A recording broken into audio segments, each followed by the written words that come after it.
एक साहूकार था। उसके 4 पुत्र थे। साहूकार ने अपने पुत्रों को विवेकशील समझकर समस्त व्यापार तथा घर की सारी संपत्ति अपने चारों पुत्रों को सौंप दी। सब कारोबार अपने पुत्रों को दे दिया। किसी कारणवश सेठानी का अचानक एक दिन देहांत हो गया। साहूकार की भी बढ़ती उम्र की वजह से शारीरिक शक्ति क्षीण हो रही थी और आंखों की रोशनी में भी फर्क पड़ गया। घुटने में दर्द होने के कारण साहूकार पूरा दिन आंगन में ही लेटा रहता था। एक दिन साहूकार के चारों पुत्र वधुओं ने अपने अपने पति को कहा, पतिदेव, हम तो ससुर की सेवा चकारी करते करते थक गए हैं। हमसे इनकी सेवा करने का समय नहीं मिलता और यह बूढ़ा सारे दिन आंगन में थूकता रहता है। सफाई करने के लिए हमारे पास समय नहीं है। हमें अपने बाल बच्चों की भी देखभाल करनी पड़ती है और घरेलू कार्य भी बहुत करना पड़ता है। अतः आप जाने और आपका बाप जाने, हमारा यह बूढ़ा क्या लगता है।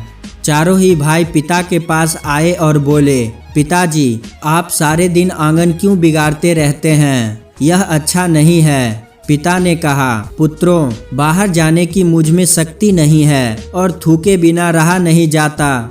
क्या करूं मैं? आखिर चारों पुत्रों ने पलंग सहित पिता को उठाकर आंगन से बाहर डाल दिया और कहा, पिताजी, अब खूब आनंद से थूका करो, कुछ भी कोई भी रोकथाम नहीं है। साहूकार बड़ा दुखी हो गया। समय पर खाना मिलना भी कठिन हो गया। जो मिलता वह भी 3 दिन का रूखा सूखा। साहूकार ने सोचा, यदि मैं सारा वैभव और कार्यभार पुत्रों को नहीं सौंपता तो आज मेरी ऐसी दशा क्यों होती। अब साहूकार का एक एक दिन एक एक वर्ष के समान व्यतीत होने लगा। एक दिन साहूकार का पुराना मित्र सुनार साहूकार से मिलने के लिए आया। साहूकार साहब, आजकल तो आप काफी कमजोर लग रहे हो। शरीर भी काला पड़ गया है, दाढ़ी मूंछ भी लंबे लंबे बढ़ चुके हैं। आपको किस बात की चिंता सता रही है? इसका क्या कारण है? साहूकार ने अपनी व्यथा सुनाते हुए कहा, मित्र, इधर तो बुढ़ापे में सेठानी का स्वर्गवास हो गया, उधर चारों ही पुत्र बड़े स्वार्थी निकले। सेवा चकारी की तो बात बहुत दूर रही, रोटी की भी समस्या हो रही है। मेरा एक एक दिन बड़ा ही दुख में जा रहा है। क्या करूं? सुनार बड़ा चतुर था। उसने एक युक्ति सोची और साहूकार को कहा, मित्र, कल मैं आपके पास छोटे छोटे गोल पत्थरों से भरकर एक पेटी भेजूंगा। उसके 2 ताले लगाए हुए होंगे। उस पेटी को आप अपने पलंग के नीचे ही रखना। अगर कोई आपसे पूछे कि इसमें क्या है तो आप उत्तर देना कि इसमें सोने के आभूषण भरे पड़े हैं। इतने दिन तो यह पेटी मेरे मित्र के घर पर था। अब मैं मरणासन स्थिति में हूँ, इसीलिए मैंने आज ही मंगवाई है। आपके पुत्रों को इतना मालूम होते ही सब दौड़े दौड़े आएंगे और आपकी सेवा भक्ति में जुट जाएंगे। सुनार अपने घर आया और उसने वैसा ही किया। पेटी आ गई। साहूकार ने अपने पलंग के नीचे रख दी। कुछ ही समय बाद देखते ही देखते चारों बहुओं को यह पता लगा कि साहूकार के पास अभी तक काफी माल जमा है।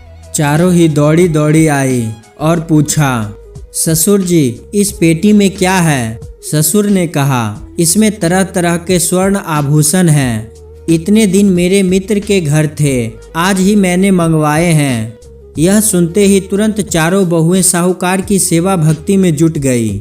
कोई बादाम का हलवा बनाकर खिलाती, कोई गर्म दूध पिलाती, तो कोई ठंडा ठंडा पानी लाकर हाजिर होती।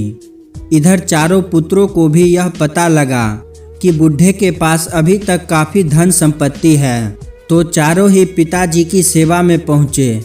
पेटी को वजनदार देख चारों ने हाथ जोड़कर विनय से कहा, पिताजी, आपको यहाँ मच्छर काटते होंगे, सुख चैन की नींद भी नहीं आती होगी, कृपया ऊपर वाले कमरे में पधारें। पिता ने कहा, पुत्रों, मुझे बार बार थूकना पड़ता है, अतः मेरे लिए यही स्थान अनुकूल है।